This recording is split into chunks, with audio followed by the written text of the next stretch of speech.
It was a chilly morning in November when Ben sat down on the old wooden bench by Willow Lake, the same bench he'd visited every Sunday for the past 3 years. He held a cup of black coffee in one hand and an envelope in the other. The letter was wrinkled, like it had been opened and read 1,000 times. On the back, in faded ink, were the words, "In case you forget why you started." He smiled faintly. The lake was quiet except for the occasional rustle of ducks gliding across the silver surface. It was peaceful, almost too peaceful for what the day meant. 3 years ago, this was where he met her, Emma. She was sketching the water that day, sitting exactly where he sat now.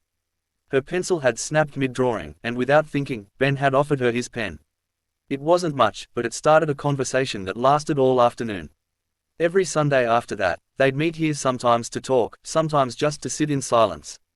When she got accepted into an art program overseas, she made him promise he'd still come to the bench every Sunday. "Places hold memories better than people do," she'd said. He laughed at the time, but now he understood. The letter in his hand was from her.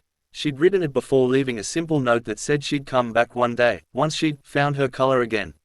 Ben never really knew what she meant, but every week, he came back, coffee in hand, waiting, just in case. He told himself it wasn't obsession, it was faith. He'd seen enough people walk away in his life. This time, he wanted to believe someone might return. As the morning mist lifted, he noticed something different: a woman standing on the far side of the lake, sketchbook in hand. His heart froze for a second. She looked older, hair shorter, but when she turned, the smile was unmistakable. It was her, Emma. She waved hesitantly, like she wasn't sure he'd still be there. But he was. He always had been. Without a word, she walked over and sat beside him, pulling out a thermos. "Still drink it black?" she asked softly. He nodded, unable to speak. For a long time, neither said anything. The world around them seemed to pause, the lake, the wind, even time itself. Then she handed him a small canvas. It was a painting of the bench, empty, bathed in morning light. "I finished it," she whispered. "But I had to come back to fill it." Ben felt something shift, not just inside him, but in the space between them. It wasn't about waiting anymore. It was about finding what was lost and realizing it never really left.